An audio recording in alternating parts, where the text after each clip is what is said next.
I'm going to begin actually by saying about Lord Young here that we just had the Oscars, and if there was ever an Oscar Lifetime Achievement Award for entrepreneurship, this man should get it, because he's just a classic entrepreneur. He thinks like an entrepreneur. I've just had a cup of coffee with him, and we both feel as though we're 35 still, well, we're not. But I'm going to start by telling you a very, very quick story. I bumped into Lord Young some years ago, and I just read how well his business Young Associates have been doing, and I congratulated him and said, please, he said, well, we're doing quite well. He said, but I have to tell you, I consider the first 72 years to have been an apprenticeship. So we just had a cup of coffee, and he told us he was going to revise it to 82 years. So there we are. The Warren Buffett of the UK, in my view. I'm really going to talk about how we persuade government, and from David's speech just now, it looks as though we've already achieved it with this government, but how we embed with government the future and the importance of this industry. I think we've got a really compelling case, because small companies are the future of our economy. You know, and there are huge facts that can appeal to government. I mean, you know, David's mentioned how many people are employed by small companies. I mean, it's, you know, about 5 million small companies, about 11 million people, and then you've got the people who aspire to be their own bosses. And that's about another 4 or 5 million, you know, we can't work it out, but you've got lots of school leavers and young people who are computer literate, obviously. And, you know, that's a constituency, I think, of about 15 million people. So if that doesn't, you know, get the politicians on side, I don't know what does. But, you know, around 60%, you know all this stuff, so I'll burble through it. But, you know, about 60% innovation comes from small companies. And they don't, and you have a much more resilient economy as well. I mean, I can recall when I was working I was running the political steering group of the Creative Companies Alliance when Marconi went bust, and it knocked 6% off the market. You know, the 5% owned by small shareholders was equivalent from top to bottom to the bottom 1,500 companies on the stock market all going bust at once. A fairly unlikely event, you know, even in 1974, which we both remember.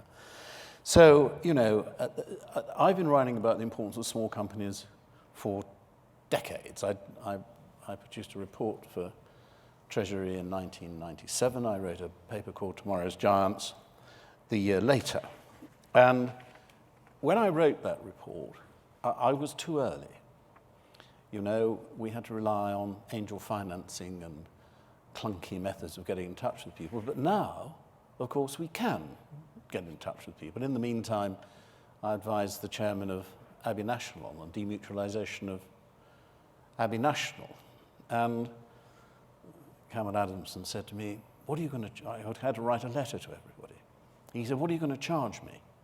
And I said, well, if I were to charge you £20,000, wouldn't matter, because it's going to cost you £1 million for the postage stamps. So, you know, we can now communicate to so many people, and we can raise money for these small companies. And my thesis is that big has had its day. Globalization has become cartelization, and IT has brought down so many barriers to entry that small companies can grow and prosper very, very quickly. I was going to have some slides up there, but well, you could. Does that work? So without being too, all right, okay. Without being too clunky about this, I hope, I sort of tried to do it, but through a trip through history. I mean, well, that was Adam and God, and in a way, Gutenberg is our Adam. And then we have Rowland Hill, who invented the penny black and postage. And, you know, I've been studying him quite a long time, and a great free trader, John Ramsay McCulloch, said of him, it's been such a huge benefit to commerce. Nothing contributes more to facilitate commerce than the safe, speedy, and cheap conveyance of letters.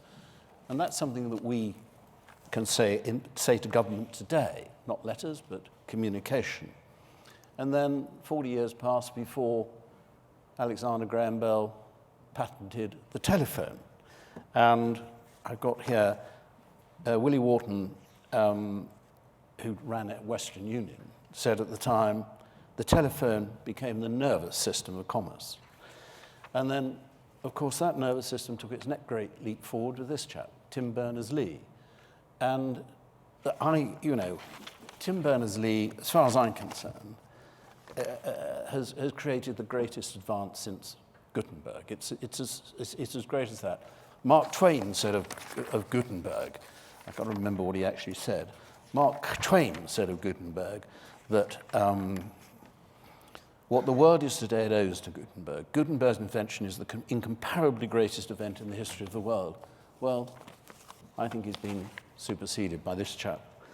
And then as we go forward, and then we come sort of bang up to the present day, and there's somebody you probably met, Giles Andrews, the co-founder of Zopa. And suddenly we're into a new world that we all inhabit. This chap is Lord Saatchi, and there's a wonderful paper he's written for the Centre of Policy Studies. It's got a clunky old title. It's called The Road from Serfdom, but a Hayek reference. But he points out that small companies are terrifically important, and more than that, it's a most remarkable thing because this man was really the person who put globalization on the agenda in the UK and persuaded his boss, David's boss, Margaret Thatcher, of that fact. And now he's turned all that on its head. And he said companies got too big. Globalization has become cartelization. And, that's something I absolutely believe. And he points to some really stultifying facts. Dominance by the top 5 companies in key sectors. Search engines, 99%. Smartphone operating systems, 99%. Video game software, 91%. Radio, 90%. Fixed line telephony, 92%, etc., etc. It all goes on. Banks, 85%. 85% of all loans are made by top 4 banks. The bottom end of the scale, we know that small companies with fewer than 50 employees account for half of all private sector employment. And 73% have done so, have found employment in startup and small businesses. So here we have a wonderful way of persuading government to support us. There's a very good piece, and when it comes to regulation, well, I've got my doubts. I've heard a lot of support here for quite tight regulation. But there was a very good piece written by a chap called Tony Hilton in The Standard the other day. And he pointed out that if he wanted to go into a betting shop and put £1,000 on a horse, or actually I think it was Leeds United, even worse, and he said, I can do it. But if, he said, somebody wants to go and put some money into a little startup business that they like, they've got to really go through hoops and climb over hurdles. I think that we have to understand that investment is an occupation, a hobby, and a pastime, and that people aren't entirely stupid. Of course, some people will lose their money, just as you get people who are gamblers who go and blow everything. But I'm laissez-faire, I have to say. So there we are. So I think there's and that's Morris's book, and I commend it to you. It's well worth reading. We've heard from him. I was going to introduce him, but they swapped me. So I think the argument is small company, AltFi equals small company finance equals economic prosperity, and government needs to get that in its head. It's getting there. That bit of government's got it in its head, but we need to make sure it's embedded. And lastly, I refer you to this chap who pinched his headmaster's old saying and turned it into a worldwide, one of the most famous quotes in history. Think not what America can do for you, but what you can do for America or your country. And I think that's what we need to say to government, and we need to tell them what we can do for our country. And that's provide small companies with capital. Thank you very much.